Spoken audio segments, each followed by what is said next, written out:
Shalom a todos, bem-vindos ao canal Ouça a Torá. Vamos continuar a narração do Pirkei Avot, hoje capítulo 3, Mishnah 4. O Rabi Shimon diz, se 3 homens comeram à mesa e não falaram nela da Torá, é como se tivessem comido de sacrifícios aos mortos, pois foi dito, porque todas as mesas deles estão cheias de vômitos e imundície, e sem o onipresente, Deus. Mas, se 3 comeram à mesa e falaram da Torá, é como se tivessem comido à mesa do onipresente, Deus, pois foi dito, e me disse, esta é a mesa que está presente, o Eterno. Primeiro vamos entender por que Rabi Shimon fala de 3 pessoas e não de 1 ou 2. Pode ocorrer que 2 pessoas comam juntas por mera coincidência, mas quando são 3, a reunião geralmente foi planejada e combinada com antecipação. Por esse motivo, a bênção pronunciada depois da comida e que foi recitada por 3 ou mais pessoas depois de comer é denominada mesuman, que literalmente significa combinado ou convidado, e tem uma introdução especial. Quando 3 pessoas comem juntas, se trata em alguma medida de uma ocasião formal e ela deve ser acompanhada de palavras da Torá. O Rabi Shimon não podia pretender que toda pessoa falasse da Torá durante a refeição, porque poderia haver pessoas que não tivessem estudo, o mesmo no caso de 2 pessoas, pois uma poderia não ser uma estudiosa.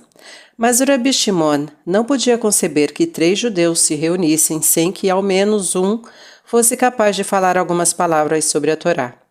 Observe também as palavras, se 3 homens comeram. Isto significa que a refeição terminou. Seria irrealístico e injusto exigir que as pessoas discutissem a Torá antes de matar a fome.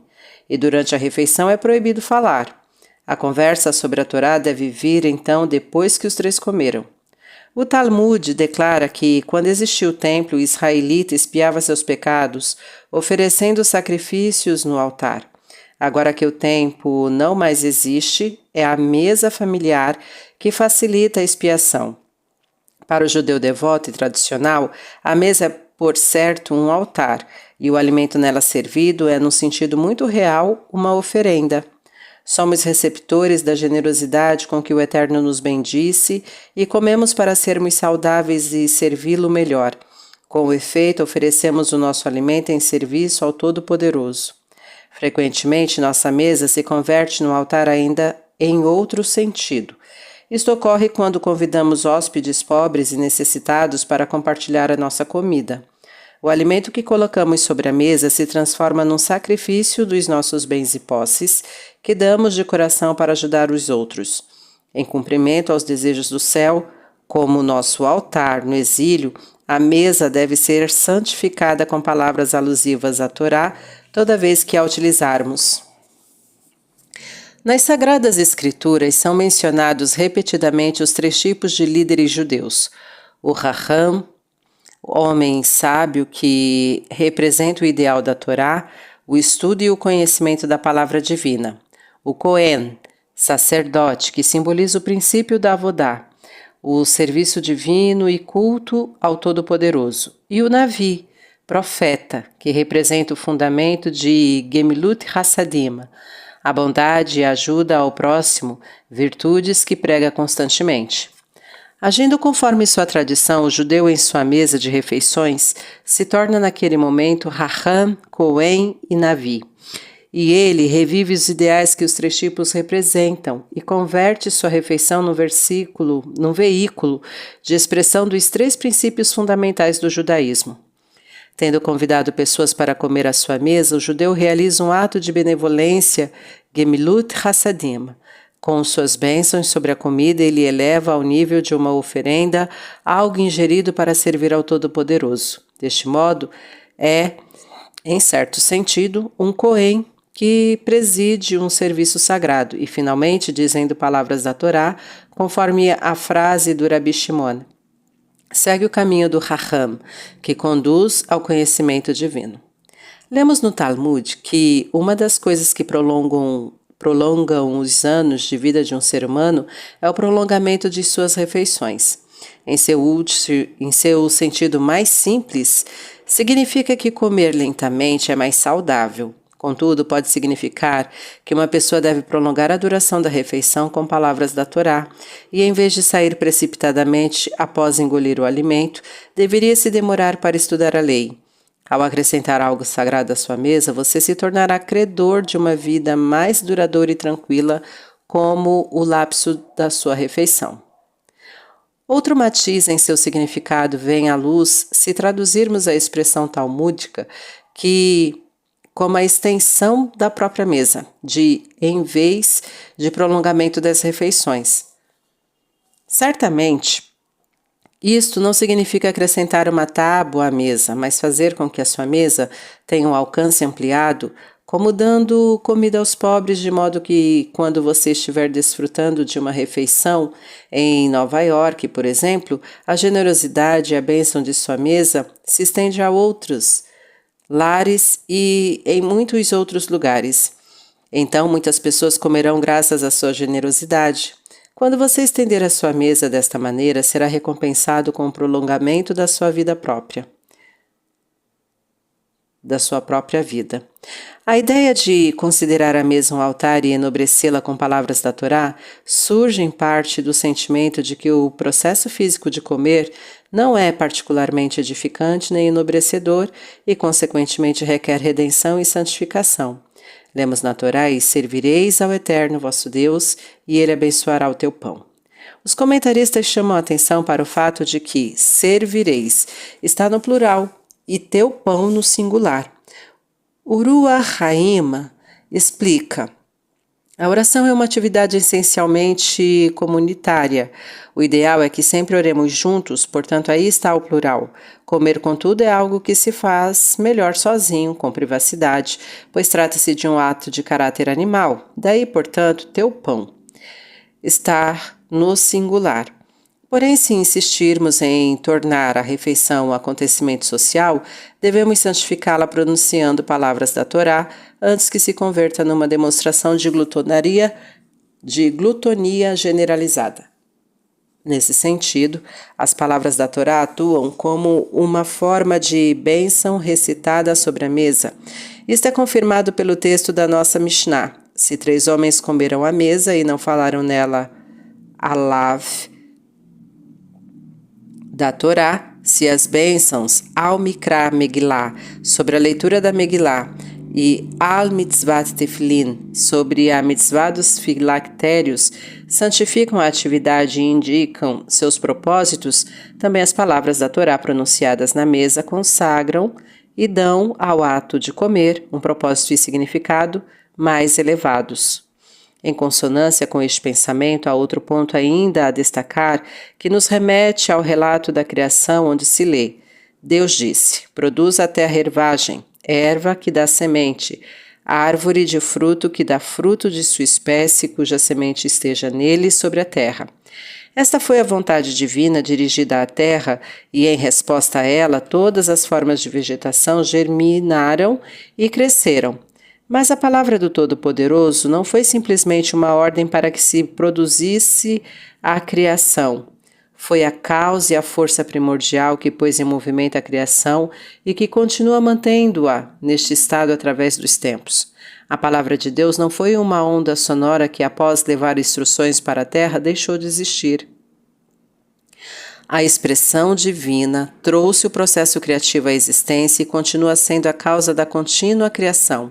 A base permanente da existência, um alimento em particular, pode nos parecer só isso, um alimento, um objeto físico separado, mas em seu sentido essencial, ele é o produto da palavra do Todo-Poderoso. Os nossos sábios dizem que, para cada simples folha de grama que germina, existe um anjo ou impulso divino que a toca e lhe ordena crescer. A ordem divina permanece constantemente em tudo que cresce. A planta em germinação se converte, por assim dizer, no aspecto da vontade divina e, portanto, da própria divindade.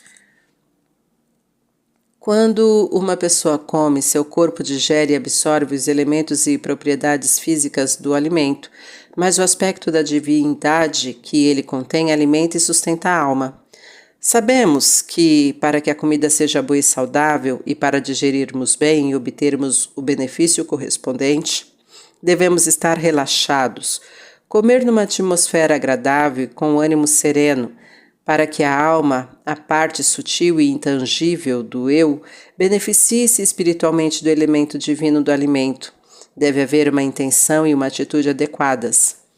Quando as pessoas se reúnem e comem pela comida em si, é como se estivessem se alimentando de sacrifícios aos mortos, pois seu propósito é somente físico e carnal. Saborear e deleitar-se com boa comida. O seu interesse reside no aspecto material de sustentar a vida física delas com comida. Apenas a pessoa que enxerga na sua mesa um altar diante dos céus e fala palavras da Torá para a sua santificação, busca extrair do alimento a sua essência divina, o nutriente espiritual que o ajudará a servir a seu Criador. O profeta Isaías diz: seca-se a grama e a flor se desvanece, mas a palavra do Eterno permanecerá para sempre. A palavra e a vontade divinas encarnadas no alimento hão de ser tudo que perdurará, incorporadas à alma e ao caráter do homem devoto. Interpretando de outro modo, as palavras sacrifícios aos mortos do Rabi Shimon são geralmente compreendidas como se referindo às festas de adoração de ídolos. Quando as pessoas comem sem a presença da Torá, estão se entregando a uma espécie de idolatria, pois buscam satisfazer somente suas necessidades e apetites físicos. Isto é feito, com efeito, uma forma de render culto aos desejos do eu, e o Zohar declara: enquanto o povo de Israel serviu à vontade do Eterno, ele comeu à mesa do rei, por assim dizer. E todas as refeições eram preparadas aqui para ele. Há dois tipos de mesa. Uma preparada para o Todo-Poderoso no alto e serve para acomodar palavras da Torá, e ele se compraz. Na outra mesa não se compartilha a Torá. Ela não participa da santidade da Torá. Portanto, uma mesa na qual não são ditas palavras da Torá está suja de vômitos. É a mesa de um ídolo funesto, que não compartilha em absoluto da essência de Deus. Do modo explicado pelos nossos sábios, Makom, lugar, é um dos nomes de Deus, o que significa que o Todo-Poderoso é onipresente, pois nele se mantém, por assim dizer, todo ser. Ele é o lugar do mundo e o mundo não é seu lugar. Não o inclui. Com isto em mente, podemos compreender asserções tais como: não há coisa no mundo que não tenha seu makom, lugar. Qualquer coisa dotada de existência participa por este mero fato da divindade e faz parte de um sistema divino. Consideremos agora o texto desta Mishnah. Porque todas as mesas deles estão cheias de vômitos e imundície e sem uma coma.